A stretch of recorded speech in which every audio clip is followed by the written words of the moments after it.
Welcome to Who Corner to Corner podcast. In one corner, it's Geoff, and in the other corner, it's Paul. And tonight, they're fighting over Kill the Moon. Yeah! That's amazing, because that is exactly the kind of introduction that I was thinking of the other day. Oh, is it really? We should definitely do that, because it just lends itself. We are the Corner to Corner podcast, yeah. So it makes perfect sense that we should be in opposite corners for this one, my friend. Yeah. Yes, so indeed. Let's explain for anyone who doesn't context. know. So the context. So we put out. Paul and I discussed a little while ago what topics could there be for different podcast episodes, and one of racking them was, our brains. We were brainstorming and then some. We got a whole spreadsheet of stuff, Yeah, and one of them was what episodes do we individually like that the other perhaps doesn't. And I suggested Kill the Moon and Sleep No More from series 8 and 9 of Peter Capaldi's era, respectively. Two episodes that I like very much, and Paul doesn't. And we put a vote out to see what would be the winner for what people thought we should reassess. And for a while, we couldn't do both of them. We only wanted to do one. There's no point putting anybody through that torture. And for a while, it looked like Sleep No More was winning, didn't but Kill the Moon has taken the top spot. I just want to see if I can quickly check the... Yes, we had about 130 votes, and that was quite close, actually. Kill the Moon was on 55.5. Surprisingly not many votes, though, really, is it? It's less than half of what we had right Yeah, when we not asked very for popular episodes. What episode should we re-watch, Dalek, Rosa, Mummy on the Orient Express and Spearhead from Space, to see whether they were still as good as we remembered. And the fandom thinks. Huge number of votes for that. So maybe the lower votes on this says something about people's perceptions of these two episodes. Yeah. So, Paul, we should explain our views on them, on Kill the Moon, but I'll go first. So I thought you might. I've always defended this episode. Good for you, mate. Yeah, thanks.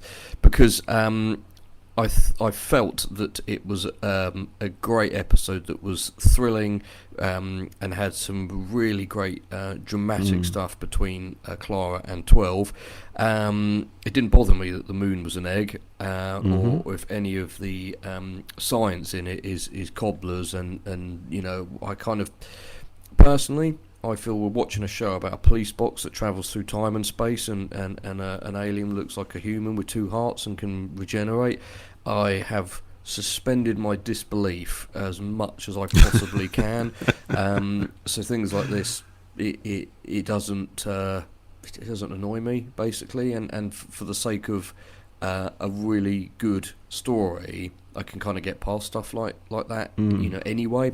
I always felt that this episode was a bit like Orphan 55, for example, unfairly maligned, and possibly, you like Orphan 55, don't you? I do like Orphan 55, yeah. But one of those episodes that sort of has this perception within the fandom that it's crap. Well, within part of the fandom. Within parts, yes, that's true. We're talking minorities, really, aren't we? Let's be honest. There is love for Orphan 55 out there, which is great. This one was always one I always really enjoyed it, and felt that it had an unfair hate on it, purely in a lot of instances because the moon's an egg. And I thought, why is that a reason to overlook, great thrills and scares and drama? So that was my take on it. Fair enough, mate. Yeah. It's interesting, because I think what we're doing here is kind of echoing the sort of conversations that go on across all kinds of fandoms. You've seen it in Marvel fandoms, DC, Star Wars, Star Trek, Doctor Who, anything really, where there's a real kind of division between people's feelings on a certain story. Yeah. And we are really opposite, because listening to what you just said, listening to what you've just said there, I can't agree with any of that at all, my friend. And I hope we don't fall out over this. I'm sure we won't. It is unusual, I know, but so my position on this right now, okay, I'm going to go back to when I first saw this and my initial feelings. They have changed slightly. So I've watched this 3 times now, crikey. So, but the first time I thought, I don't, do you know, at the end of it, I thought, what the hell have I just sat through now? Because I was kind of stunned in a way that my favourite programme had just dished me up a pile of sick, frankly. That's literally how I felt. And that's a completely, that's the emotional response, if you like. And I thought, well, okay, I didn't enjoy that. I didn't enjoy it at all. In fact, I'm thinking to myself, I hate this story. And I'm saying words like, this story is rubbish. The writer can't write. Well, this isn't Doctor Who. All those kind of things that come flooding through. And then, then the rational part of my head kicked in and started analysing it and thought, okay, so that's your emotional response out the way with. Why didn't you like it? Okay, so the first part is, yes, you can't get around it. The big elephant in the room, or the space chicken in the sky, however you want to look at it, the moon being an egg, the science, all that stuff, right? Now, Doctor Who has always had a very frivolous, flirtatious relationship with real proper science. It doesn't really ever get it right. But most of the times, it doesn't try to. Right, it invents its own thing, something that has its own internal logic, and runs with it. And it's a fantasy show more than a sci-fi show, really. So okay, so I can, but it does for me personally get right in the way of enjoying a good story. There's The Impossible Planet is another one. It's a story I actually still really like. But the one thing that always annoys me every single time I watch it is when the 10th Doctor quite confidently says it's impossible to have a planet orbiting a black hole. Okay, we don't know everything about black holes, right? But from what we do know, the theory says you can actually have a planet orbiting a black hole, right? A black hole is just the centre of gravity. Okay, it's a very chaotic centre of gravity, but you can still orbit around it if you find a stable orbit, okay? Blah, blah, blah. That's a different story, right? So I think... I don't care. Scary Satan. The science stuff in this does get in the way, because one of the reasons I enjoy science fiction so much is on the one hand, yes, there is a fantastical kind of future science which is complete gobbledygook, and in a lot of fantasy shows there's a magic which is equal gobbledygook, right? And it's fine, because that gobbledygook has a logic within itself. It kind of works, right? There is, okay, you said the thing about the whole police box thing, right? Yes, we are watching a show that follows, in which the main character travels inside a box that is bigger on the inside. It's like a magic wardrobe, basically, that can go anywhere in time and space and all that. But we kind of accept that, and over the years, the science around it is kind of built up into its own mythology, and it's all fantastical and it's slightly magical, and that's all right. That's fine. But as soon as you start knocking around with known science, inverted commas, because who knows, the moon could still turn out to be an egg, and unicellular life forms that are giant bacteria the size of giant spiders, and all kinds of other stuff. You think it's too much in the way of the story for me personally. That's the thing, right? One line, it's impossible to have a planet orbiting a black hole. One line can stop me enjoying it, but I can get past it, right? I can move on. But when you constantly throw this stuff in front of me, it just throws me further and further away from the story. So that takes me on to the other bit, right? Which is the story. It's awful, in my opinion. I absolutely don't think that the story behind Killer the Moon, take the science out of it. Let's say that doesn't matter. We'll shove all that off the edge of the desk. Look at the story itself. I think it's awful. I honestly do. I think it is potentially one of the, for me anyway, one of the most horrific stories that Doctor Who has ever presented us, ever. And I'm talking, my least liked story in Doctor Who, I think, is still Time in the Rani. I just can't get on with it at all. But Kill the Moon, for me, is not that far behind it at all. I think it does have some saving graces, which we'll come on to. But there you go, my friends. That is my position. And having watched it now for the 3rd time, I'm sad to say my opinion on it hasn't changed at all. Hasn't it? I think it's still awful. So I'm going to hand it back to you now, and let's have some more positive stuff now, because that's all negative, and I don't enjoy negative talk. I'm a very optimistic person with an office surrounded in life affirmations. So let's go back to Geoff's positive persuasion. I've never sort of really been bothered about, and maybe this is right or wrong of me, and I don't really care which people think, but I've never really been bothered about, realism to an extent. The show has a fantasy element to it, and it is science fiction, and I suppose, the moon being an egg, it just doesn't bother me. I suppose I get so kind of absorbed into it all, I haven't gone into it looking for this to be real. It's a bit like so I said to my uncle, he might be listening to this. I recommended the podcast to him recently. He's a Did huge you? Well done. fan. Hi, Geoff's uncle. Hi Tony, if you're listening. He writes books actually that are on Amazon and other places. Tony Harmsworth, science fiction author. Oh, you got that little plug in there, didn't you? Well done, mate. And I said to him a little while ago, and in fact this will bring up painful memories for you here, but I said you should watch Alita: Battle Angel, and he said, oh, well, why? And I said it's about cyborg and future and blah blah blah. A great film, and Paul still hasn't watched it. He's afraid of the greatness. And my uncle watched the trailer and he said, I can't watch this. I said, why not? And he said, well, look at the way she's leaping across the rooftops in one bit. Unrealistic physics. And I said, well, she's a robot from thousands of years in the future.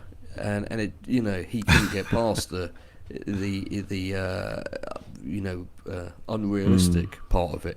But then I remember a few years ago he surprised me. He said he watched Avatar, and I was like, oh yeah, what did you think? He thought it was absolutely incredible. It now, yeah. He thought it was loved brilliant. it. The fact that it was completely rooted in a believable kind of ecosystem and biology and all of that. Right. And in fact, on a side note, I'm reading Cameron's art book at the moment, Tech Noir it's called, which is fascinating. All of his design and drawings from his early days. I mean, he saved huge amounts of stuff, but he was talking about the design of various creatures in Avatar, and how it was based upon things on Earth and what it could be like in this different environment, and how they designed the teeth to move out, and it's not.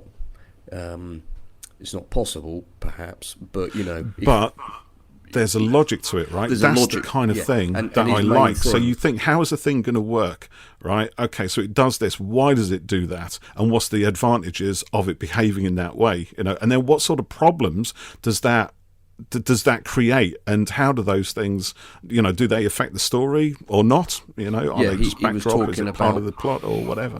I like that kind of thing. The horse creatures had. Their kind of lungs on the body, basically. The opening rather than coming through the mouth as well. And things like this, and the reasoning behind it. And in some ways, this kind of is slightly contradictory to what I just said about not really caring about the believability of things. But I like the fact that he's researched it like that, but I'm still like, yeah, that Banshee, that looks awesome. I don't care whether, you've thought about how well it would fly like that. Do you know what I mean? Anyway, so yeah, going back to Kill the Moon. So yeah, this is probably the first time I've watched it in probably a few years now, I think. And I'm pleased to say that overall, my view has not changed, but there are some things that, as I'm older and wizened, that have changed slightly on it. I still have you come away from your love of this story? No, because I still think at its core, it's a really great kind of adventure piece. In fact, I just looked on Wikipedia. God. And where was it? Hang on, let me just find this. So there's a bit here about the writing of it. It says that, I didn't know this, but the episode was originally written for the 11th Doctor. I had read that. Maybe I've seen the Wikipedia. Yeah, I didn't know that, or maybe I had read it somewhere and forgot. But whilst briefing Harness on how to write the script, Moffat told him to, quote, Hinchcliffe the shit out of it for the first half, meaning essentially to make it frightening. And then Harness said that the episode would see a large change for the show, and I still don't know how people would take it. I'm in this kind of limbo now, waiting for people to see it, and I've no idea really how it will go down, which I thought was quite interesting, because I guess they were aware of they would have been aware of the sort of fantastical element of it. It opens obviously with Clara, and she's got this message for Earth, and so you immediately kind of set up with, what the hell is going on? Yeah. And then we jump back and things. So I didn't see the point of Courtney, if I'm honest, and I've seen people talk about her online since, and how she was a bit of a pointless character. I thought she was the best thing in it. Did you really? How interesting! Yeah, I think the thing about Courtney, what she did is she kind of shook up the dynamic a little. Yeah, so we've had the Doctor and Clara in various different kind of relationship poses. Danny Pink comes in at the start of this series, doesn't he, and throws that in, and then we have Courtney. I don't think she's necessary really to the story. I think she does get in the way, but I think having her there at least gives it some kind of extra dimension that I can kind of latch onto. Yeah, I agree. I think it could have been they could have kept Courtney to have appeared in more than just the caretaker, which is also an episode I really enjoy. Yeah, I don't mind the caretaker, actually. It was good fun. It's not too bad. But she's only in the caretaker and this that I remember, and then doesn't appear again. And in the Forest of the Night would have been a perfect episode to have had her come back in. Yeah, I agree. Remembering all of that, I was a bit like, why is she here? She was a little bit kind of all over the place, and some moments she's quite clever, sometimes she's really dumb. I agree. And a bit too, kind of youthy. It's kind of like, it's that kind of the voice of youth as written by someone a lot older. Yeah, in a way, isn't it? It's like it's like me when I try to be cool with the kids. It just doesn't work. It doesn't work. I don't speak that language. I don't understand it. They do, and I think who's the actress playing it? I think she does really well. To be honest, she brings a kind of reality to the character, even though the character Ellis is kind George. of I think she's really good. Yeah, to be honest. she was good. I know what you mean. It's we could do that, but I kind of like her.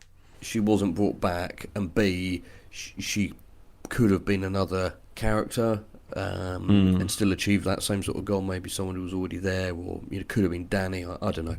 Anyway, so she kind of didn't work for me, for a number of things. I felt actually, in retrospect, that 12 was, certainly in the first half of this, he's a little bit all over, and it's almost like they haven't quite worked him out, and I've seen people say this sometimes about Series 8, that the Doctor was all over the place in his characterisation, and I hadn't really thought of that before. I always felt that he had a really solid arc throughout the whole thing, but this one being initially written for 11 now might sort of explain some of that, but he basically abandons Clara to make her own decision about it, because it's not his problem, as he's not from Earth, which kind of goes back to what he does in Deep Breath, where he just leaves her, in the dungeon of the mechanical, I think it's a different reason though. It is. He's challenging her and feels that she's capable of making the decision, but it was. I was a bit like, I'm still not quite sure about that, because I don't think that the Doctor would do that, and I didn't think that Courtney really worked overall, partly because I suppose I would have liked her to have been present more throughout the series. I think she like you said, did give an interesting dynamic, and it's just bizarre that you had this setup and then she never returned. But I liked, they get there on the moon, and things were a bit odd, and the gravity and all of that, and then they start to investigate things, and you've got cobwebs everywhere, and then that brilliant CG. That's where it all falls down. Why'd you have cobwebs on the moon? Why do you think spiders spin cobwebs? I just don't get it at all. It's almost like So one of these stories where it's been written to deliberately piss me off. I think that's the only way I can describe it. It's like, how can we really piss off an age-old Doctor Who fan now?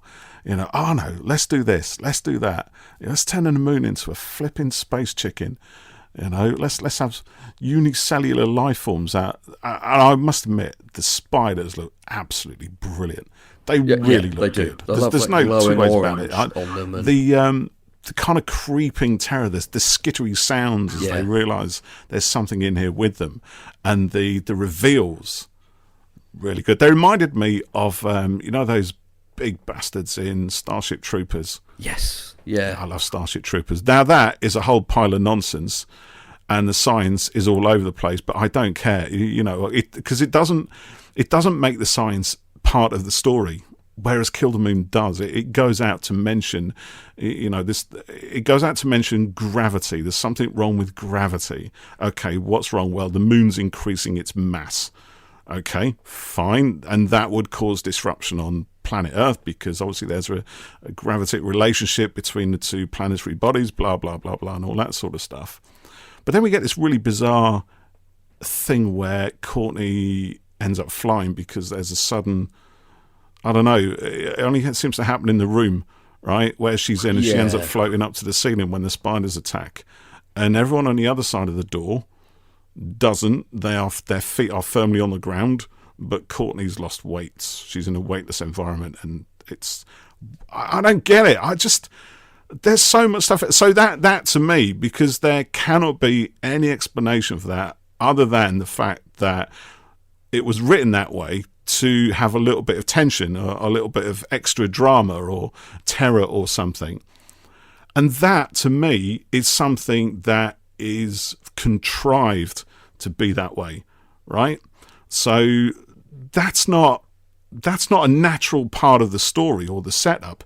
That's something the writer has hammered in to make a certain thing happen just to evoke a response from the audience. That's how I'm looking at it. Yes, quite probably, and it's the sort of thing where if you had, longer, it could have been established earlier. There could have been. Yeah, I mean, you could just have a little bit of artificial gravity in the mining base, for example. It just they've got some kind of malfunctioning artificial gravity because the gravity in the moon is up and down, too infrequently. That has a dangerous effect on people's biology because our bodies can't adjust to that kind of push and pull, too frequently. So it would make perfect sense for the miners to have some kind of artificial gravity, something, and that's the thing that isn't working in the room. And you don't even need to explain it in great depth. You can just be there. And it's so it does seem to me like I'm tempted to call it a certain laziness, but I know Peter Harness is a really good writer. He's written some good stuff. I know he did War of the Worlds, which I didn't like that either. I'm a huge fan of War of the Worlds, but the adaptation was fucking awful. But anyway, excuse my French. Yeah, Wallander was brilliant. Loved Wallander. I know he wrote that. And I know he's won a whole bunch of awards, and BAFTAs and various things. And what's that thing? There was something. I'm trying to look on something. He did something with Jason Isaacs in it as well. I can't remember what that was. It was some sort of adaptation of something, I think. But that was really good as well. And I think with that sort of stuff, it's brilliant. But when it comes to science fiction, and I know he's a science fiction fan, I know he reads science fiction, but it just, to me, if I didn't know that, I would think that this was written by somebody who doesn't actually understand sci-fi or fantasy at all, or is trying to do something with it, but in a really amateur way, because you cannot fool a science fiction audience, right? We generally, right, we're lovely people, right? But if you try to, you cannot fool everybody all of the time. You cannot pull cheap stunts. I think that's what I'm kind of getting at. We've seen it all before. We're not living in the 1930s at the start of all this stuff. We're not even in the 1950s, the golden age of sci-fi. We're much more, I would say, we're more advanced. I was going to say we're too clever for it, but that's not true at all. I'm as dumb as you like. But usually science fiction is read by quite intelligent people. Not me really. Obviously, I'm as dumb as they come. But it's people who like who like their stories to be challenging, to make them think.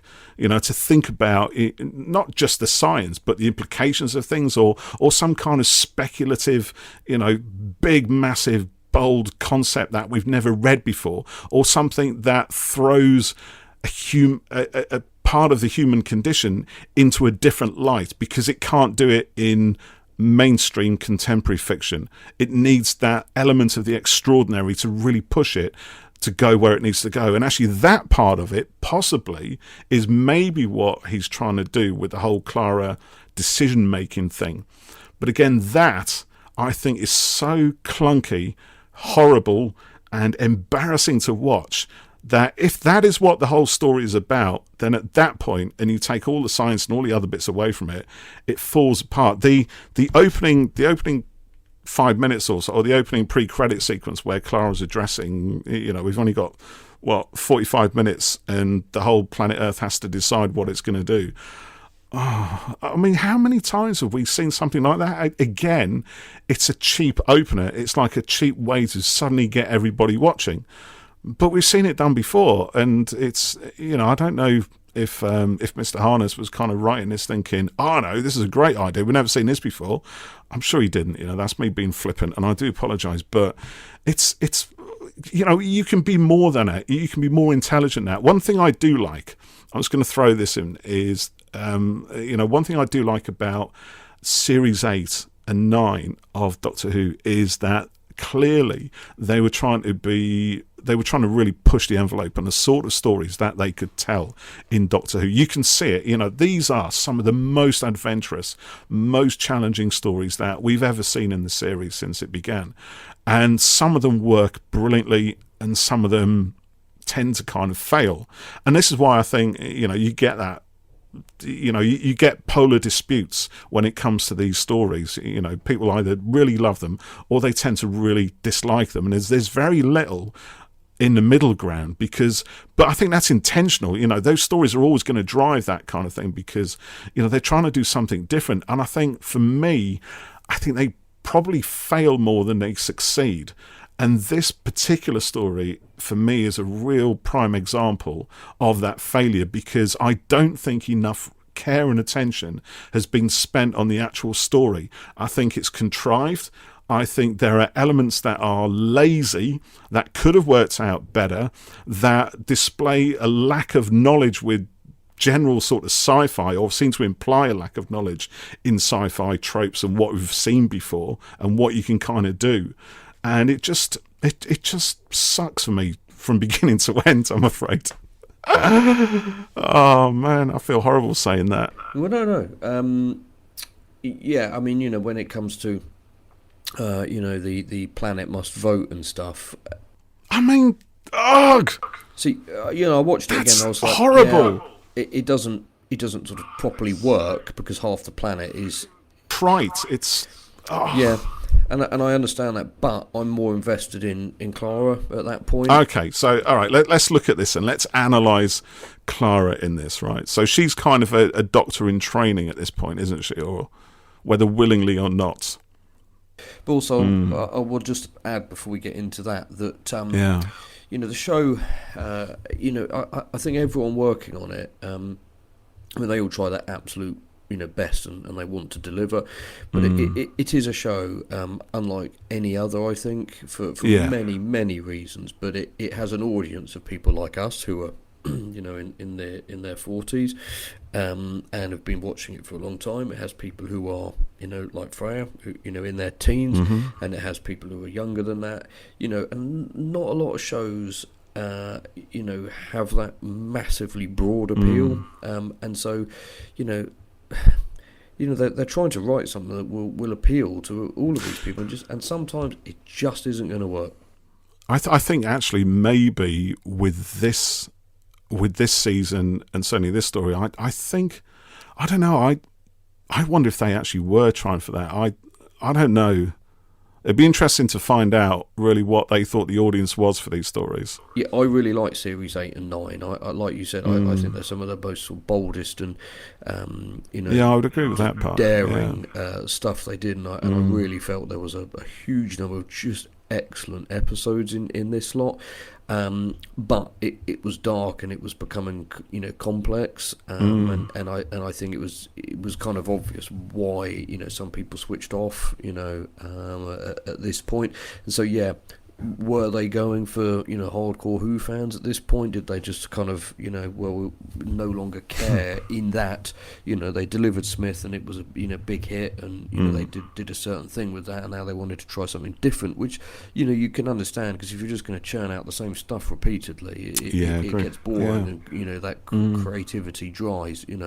So yes, it's funny. It's some of the sort of not everyone's a huge fan of a lot of this stuff in 8 and 9, but I think it was brilliant. So it's weird. It's it's not appealing to not trying to necessarily appeal to such a wide audience. And when I say that, I don't specifically mean with this episode, but that might be why for a lot of people, just it's a bit funny that this is an episode that gets so often brought up for its kind of bullshit science, and it doesn't happen on any other episode. And I know, but then the science isn't such a big thing on any other episode. And I suppose that's why. And also the things you're saying are all justifiable, and I can see. And to be fair, Geoff, I mean, I've always thought this as well. Again, going back to when I first watched this story, I first saw this story, and I kind of self-analysed my emotional response to it. I thought, do you know what? I thought if it wasn't the Earth's moon, if it was the planet Peladon or some other planet, some just made-up fantasy planet that has its own kind of logic, its own mythology, its own legend of a thing, an inexplicable event that turns out to be a space dragon emerging from its moon, that I could take that. I would happily take that, and you could tell exactly the same story, really, right? Because you can introduce magical things. I think the big problem is the fact we're dealing with something that we know.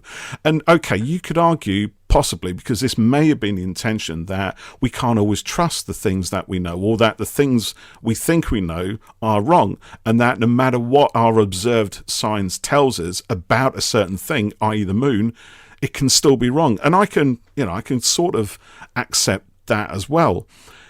I could accept it if the story does something with it.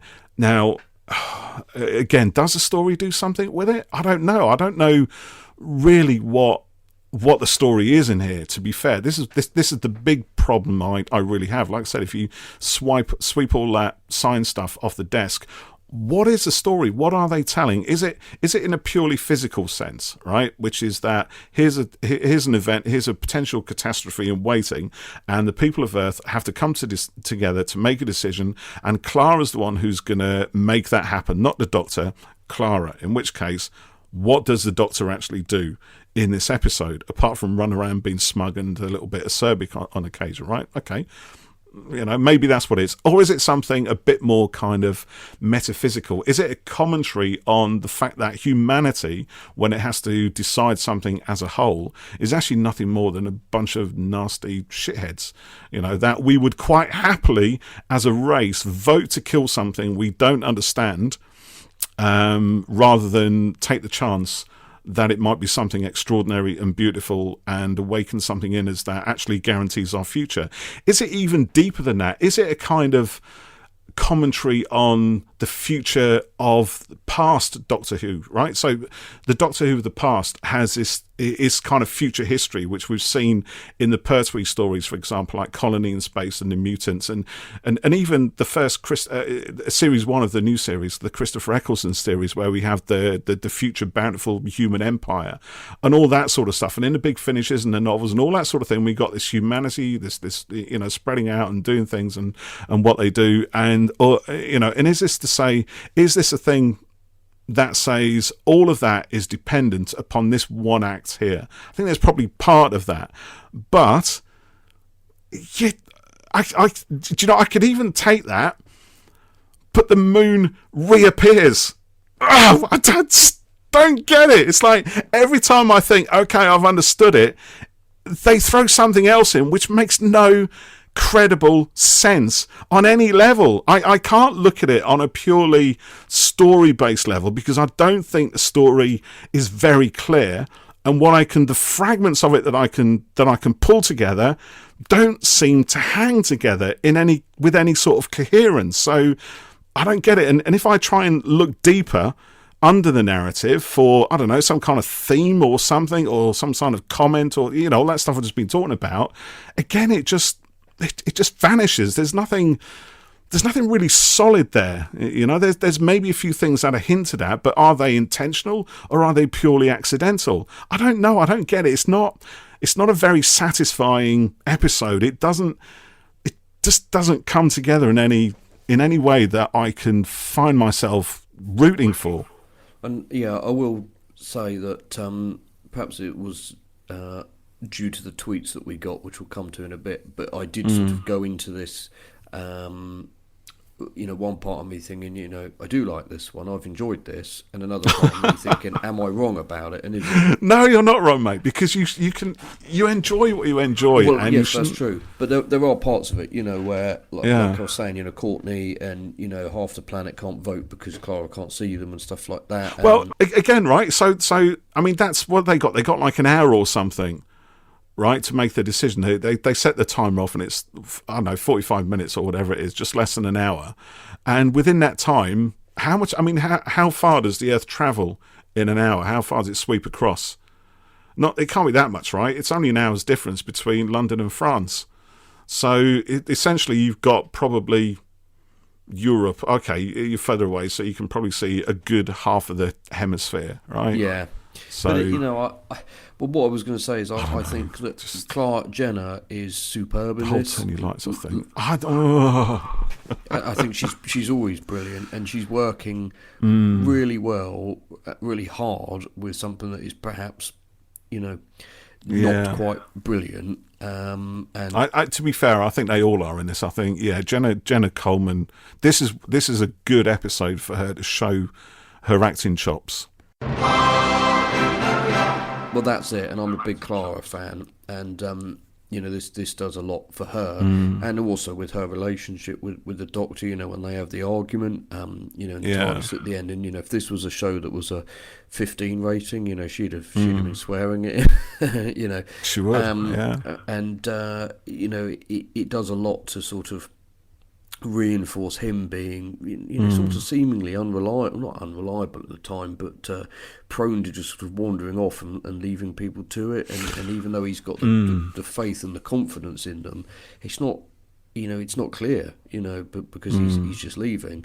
And like you said, I'm trying to take the training wheels off, and she didn't. What an awful. And she sees that as quite patronising. Yeah, she does. Yeah. So yes, I think Jenna is brilliant in this one, and something that did sort of. It did bug me that in the trailers after this, it really was played that she'd left. And she was, and then you see her in the trailer for the next episode in Mummy on the Orient Express, which you kind of thought, that's kind of a bit annoying, and they briefly address it, but then you get a brilliant episode in Mummy on the Orient Express, so I can kind of let it go. Yeah, we need to talk about that one, mate, as well.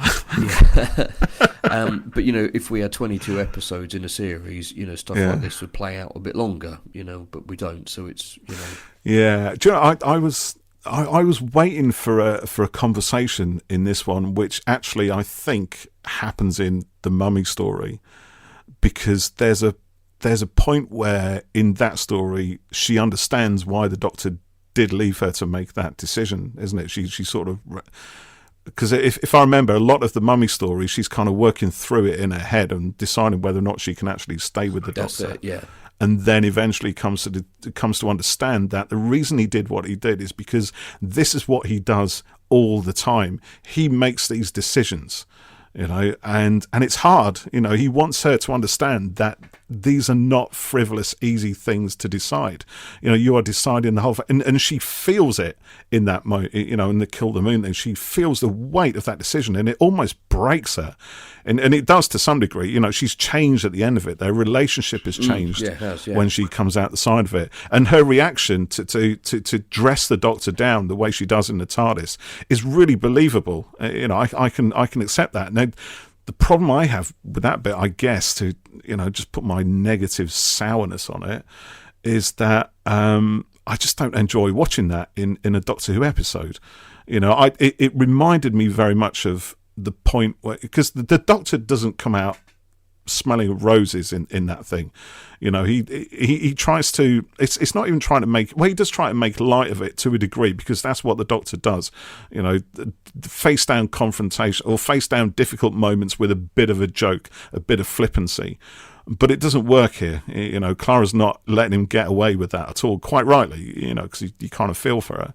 But the Doctor doesn't come out as a particularly noble, heroic, or generous kind of character, and for me, this is the reason I dislike it. Is for the same sort of reason I dislike the Twin Dilemma, episode 1, where the Doctor tries to strangle Perry. It's just uncomfortable to watch. It doesn't feel like I'm watching Doctor Who at this point, and I appreciate them pushing the show into this direction and trying it to see what'll happen, but I don't enjoy it. That doesn't mean to say I'm going to tune out. Obviously, I'll always come back next week if there's a creepy mummy around. But yeah, they're pushing the character and doing different things. And I didn't like that he abandoned her, but I don't think you're meant to. There's a bigger reason behind it. But the problem is it doesn't make us warm to the character. And I think this is also a thing that affected the Sixth Doctor, because the Sixth Doctor, they again try to write in this journey from him being quite dark and chaotic and irresponsible and violent. And the whole plan was to kind of smooth that out for him to learn about himself along the way. But it just didn't work within the format. And they try it again later on with Doctor 12. And again, it divides opinion. Some people love it, some people don't, and it does work because, like I said earlier, I think it does because it's more considered here, and they do actually get to write that journey. I think it does come through the other side of it. Yeah, Clara's journey in this is really good, even if upon viewing it again, I can see some of the complaints and I can see your dislikes with it. But I suppose for me, the things I enjoy have outweighed that. The spiders, the sort of tension and the fear of it. 12's banging theme comes in when he runs off at one point. The production design is really good. They look like they're on the moon, even though it's Lanzarote. Even though the shadows are all pointing in the wrong direction. Well, it's only fake anyway up there, isn't it? Nobody lands on the moon anyway. The trouble is, right, once you start, I know I've seen this with a lot of other fans as well, and I'm ashamed to admit to this myself. Maybe it's just a human thing, much more than anything else. But once you dislike something to this extent, you end up picking all kinds of holes in it. Yeah, given that Doctor Who, as I said, has a very frivolous relationship with real science, right? Tends to steer away from it wherever possible, I think, and that's probably wise. But and it's also got a history of having shaky sets and its viewers having to suspend their disbelief. You can see the strings on some of the wonky spaceships of the past and all that sort of stuff, and yet even the Web Planet, you can see the Kirby wires glinting off the black velvet background that they're shot against. You can see the smears of Vaseline on the camera lens, just because they're trying to create an alien atmosphere. You take all of that stuff, but when there's an episode that you really, really dislike, and it's something like an airlock that is actually not an airlock, it's just a door, right? Then it's got airlock painted on the side of it. If that was the Nightmare of Eden, I wouldn't care. It's whatever. I'll just ignore that, right? But somehow it's in the story that I dislike, so now it's mega offensive. It's really offensive. And then they walk out onto the moon, right? And then I'm looking at this and I'm thinking, no, because the sunlight on the Earth it shows the sun shining from a certain direction. You can see it, right? And yet the shadows would place the sun in a different place entirely, the opposite way around to where it actually seems to be shining. So again, that's rubbish as well. And it's like, all this stuff is rubbish now. It's an amniotic fluid inside the moon. Well, where does that come from? And then you start thinking, well, the moon's increasing mass because the gravity isn't. Well, no, if it's actually an egg, then it would decrease in mass, because that's what eggs do. They lose about 30-40% of their mass as they develop inside the eggshell. So it would actually be losing, the gravity would be getting less and less and less. So they'd be flying into space more likely rather than actually coming down onto it. And what's all this about tectonic plates? The moon doesn't have tectonic plates. It's dead from that respect. And even if it was an egg, then would that really cause tectonic disruption to that extent? And blah, blah, blah, blah. You start losing your shit big time. I think, dear listeners, it's clear that Paul didn't and doesn't like this episode. Do you know what, right? It's interesting, just going back to what you were saying a little while ago about Series 8 and Series 9. Because, as you know, as you may or may not know, my young daughter Freya, who joins us on occasion, so she started watching with Series 10, which I think I've said before. And once she'd finished watching Series 10, whilst waiting for Series 11 to start, we went back to Series 1 and watched them all, you know. And when it came to these stories, in Series 8 and 9, I asked her because she went into Series 8, you know, thinking, yay, 12th Doctor, this is kind of where I started, expecting the character that she saw in Series 10, very, very different. And it was quite clear that by this point, she was kind of losing interest big time in the whole thing. So I said to her, look, if you'd have started watching with me here, would you still be a Doctor Who fan? And she said, no. She said, I really don't like these stories at all. You know, I've spoken to a few people, you know, over the years, and my wife's half-brother, he was 14 maybe when this all started, Capaldi, and he switched off. Too old, too dark. He didn't like it. Yeah, that's a shame. Really. You know, it is a shame because he missed out on some stuff. But you know, he's younger. He didn't like it. You know, he was used to a certain thing, and you know, rightly or wrongly, you know, that was the you know, well, he did what he, you know, was right for him. You know, and another friend, you know, she stopped watching it, even though she was a huge fan, and then picked up again with Jodie. You know, so. It's not saying it's bad at all. It's not. Like I just said, I think, you know, certainly 8 and 9 are excellent, and Series 10 has got some absolutely cracking stuff in it as well. That's my favourite. I have to say, Series 10 out of the Capaldi years is my favourite. Thin Ice and Knock Knock and you know, Oxygen and Extremis and stuff, and obviously the finale, brilliant. I was less keen on the Pyramid stuff. I love that. Need to rewatch, yeah. But you know. Not everything is for everyone. It doesn't absolutely mean right. It's bad. Yeah. You know? So in retrospect, looking back at this episode, for me, you know, a lot of really good stuff. You know, the spiders, the production design, the sort of tension and fear, the kind of moral and dramatic stuff for Clara. Even if, you know, perhaps it could have the end goal of this one perhaps could have been, you know, achieved in a different way, which could have been overall stronger. So this is an episode that, you know, I probably wouldn't go back to pick out and watch again. But if I was going to do a whole series rewatch, I would watch it, and I would like the core, you know, surface stuff of it, you know, rather than, you know, the spiders and, you know, running away from them and all of that, you know, and what Clara ends up doing with the Doctor, even if bits of it don't quite work for me now in a way that they perhaps did or were not as thought about, you know, when I first watched it. So now I feel bad because there's a story that you enjoyed and now you don't enjoy it in quite the same way anymore. Bastards have taken it from me. I know, I'm so sorry, man. I feel awful now, look. Well, I'm now going to read out some tweets. So oh dear. Well, there are some positive tweets if there are, if I remember from when I looked on them an hour ago.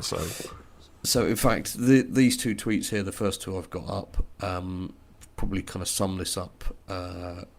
You know, the whole thing really well. So Kendrick, who at DDP Kendrick, he's back online. Nice to have him around again. Yay. I very, very, very much do not enjoy this episode. From the questionable messaging to annoying cast to out-of-character moments to lack of plot to bad plot twists to just overall being unenjoyable to watch. This is a low point of Doctor Who for me. So Kendrick, I'm taking from that you didn't like this one very much. It's a high possibility. Yeah. And then the next tweet I hear from Matthew, who is at Disciple of Brad. I'm a big Series 8 defender and will support Kill the Moon to the hilt. Entertaining story exploring the relationship between 12 and Clara, which has a direct payoff in TFOTN, and I find it wonderfully absurd that the moon is an egg. No other show would even think of doing that. Good point. Yes, indeed. I just wish it had been somebody else's moon/egg. Yeah, I can see where. Yeah, I can understand your. I mean, that's your probably views there. completely irrational of me, though, in a way, isn't it? You know, why can I accept a completely fictional moon being a completely fictional egg, but not the actual moon, which I've never been to, and which all the recordings I have seen of people landing on could even be fake anyway. You know, the only thing I know about the moon is what I read on the internet or in books or seen on TV, and all of that could be complete nonsense. And yet I have such real trouble accepting the possibility that what I think of as the moon, regardless of it being an egg or anything, is not what I think it is, not what I've been led to, well, not what I've been educated. I mean, that in itself is quite an interesting conundrum. I just wish the story had done something with that, rather than going down this kind of po-faced route of, I don't know what the hell it was trying to do. I think that's, Anyway, enough said. We've been there. We've done it. So there's another tweet from the TARDIS crew, which is another Doctor Who podcast, at Crew TARDIS. Kill the Moon is one of the highlights of Series 8. Oh, well done. This, I quite like this one. This is from Sai, who is at Bromley001. That's a new name to us, so hello, Sai. He said, hey, Sai. Really don't like Sleep No More. Possibly the worst, to my mind at least, of the whole of Capaldi's run. Just didn't do anything for me at all. My mum's not watched Doctor Who since the days of Tennant, and that particular night I had to watch at my parents' because I'd had a panic attack across at my own flat. Not the greatest episode to try and resell the show to her. No. That's Sleep No More, was it? Not this one. Interesting. Yeah, we didn't do that one, did we? And then James H, who's at FitGeek_UK. So in our post about this, we referred to them as two classics, and he said, "You will excuse me, please, as I have to find a dictionary, as I am unfamiliar with the use of the word classic." I saw that one. I was fun. The Robot of Death, who's at Graham Ward 68, said, "Personally, I think Kill the Moon has a conceptually daft end, but the rest is actually dramatic and atmospheric." Yes, Robot of Death. It does have Sleep No More is a solid base under siege, also with a conceptually daft monster, but one that has scary abilities and a bit more humour. I enjoy both, except the last 5 minutes of one. And then I chatted a bit about it, and he said, "I think they both push credibility, but the show's central concept does in every episode." That's what he's saying about the flying police box and everything else, isn't it? Yeah, which is true. But he said he liked Jenna and Peter together. And then let me see, Dexter Matheson, who's 12_Doctor_lover, said Sleep No More is the most boring episode in the revival, whereas I think Kill the Moon is pretty good. And then Octorock said they voted for Sleep No More. I dislike both, but at least Sleep No More isn't actively irritating. Oh, yeah. Well, Maddie Jones, who is at Maddie_Jones15, said, I watched Sleep No More a few times recently. It was a lot better than I remembered. It suffers badly from its placement in the season just before Clara's exit. And that's a good point, because... Where does it come? I can't remember now. It's just... Well, we've had the Zygon episode, then we go to this, and then it's Face the Raven. Face the Raven straight after. So her last, televised. I'd got the running order wrong because I commented and said the last televised adventure she's not herself in it because she's Bonnie. But this actually comes after the Zygon one. So I see. We go Sleep No More, which is a real downer of an episode, and then Face the Raven, in which she dies. So it's a shame that her last sort of 3 episodes are Clara being in a Zygon coma. Yeah, I see what and you then mean. Yeah. this episode, which a lot of people Sleep No More, which a lot of people didn't like, and then she dies, although of course she comes back. So a couple more I love tweets Face the here. Raven. Yeah, I do too. Yeah. So Harvey, who's at Harvey Who 03, Sleep No More is just enjoyable, but Kill the Moon is so clever and thematically brilliant. Really? God, I must have missed that. Fraser Gregory, at Felix Fraser, Kill the Moon is surprisingly good if you ignore the moon and focus on the story it's telling instead, which is sort of what I'm saying, about the character. I struggle to get a grip on what the story is. I think that's a big I think it's problem more for about me, the character stuff in it, really. Fraser says Sleep No More had the opposite effect on me that its title suggests. Dave, not a fan of that one either, though. Hemovorous Russ says Kill the Moon, despite what you think of the moon thing, is a good story with lots to love about it. Sleep No More tried to do something different with found footage idea, but it's only partially successful. And I think that's all the tweets. So yeah, it's quite a mixed bag. I think people either they like it. It is a proper Marmite story, isn't it? You either love it or you hate it. I don't think there's middle ground. No, there doesn't seem to be. So my conclusion would be that it's a Marmite. People either like it and can see past any deficiencies it might have, or they don't like it at all. Can't see past those deficiencies. And I think what's important though is we're still coming at this from our different corners, but there's no disrespect of each other's opinion. I mean, I disrespect you anyway, Geoff, because you do, it's just who I am. But it's just the way it goes. That hasn't that hasn't increased just because you enjoy a story that I don't. We're not flinging insults and stuff, and you don't like it, and I respect that, and you're not giving me grief for liking it, which is what happens a lot online. I like this, well, you're wrong for liking that. Yeah, and, we do see that a lot, sadly. Yeah, and which is really sad, really, because at the end of the day, it's about what you enjoy, and even if that thing isn't a perfect piece of art or entertainment, if it's made because sometimes happy, these things mean something to you on a personal level, don't they? And that's something that is you can't share because it is unique. It's a unique resonance that you have with this particular story or an element of the story or something, and regardless of what somebody may see as its critical flaws or plot holes or bad science or whatever and that stuff, it's like, do you know what, at the end of the day, that doesn't matter. It doesn't somebody matter enjoys if it, celebrate the fact they enjoy it, and, if it's moved you to be it's not something to weaponize against somebody. No. If you've been scared by it, or it's made you happy, or it's like I've seen people say, they didn't like the Ghost Monument episode, and that episode has, for me, one of the absolute happiest Who moments. Yeah, pure I joy, love that episode. I liked the whole episode, and then that smashed it out of the park for me. And if people didn't like it, that's fine, but I won't have that taken away from me. You're quite right. It's strange, actually. Freya didn't like Ghost Monument too much either, actually. I'd well, the first time she saw it, I think second time she watched it, I think she enjoyed it a bit more, but it's never been a strong favourite of hers at all. It's fair enough, it just don't work for everyone, Exactly, but I must admit to rewatching that last scene with the TARDIS arriving a number of times over the next week after watching that episode. But I've rewatched that episode a number of times since as well. So it's brilliant.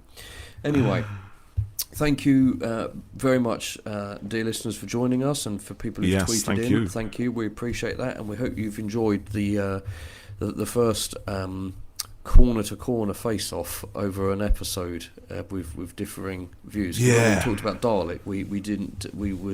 No, we both unequivocally liked it, didn't we? Pretty much, and that's what we usually like most of the time. Yeah, but this is so we'll have to do another one of these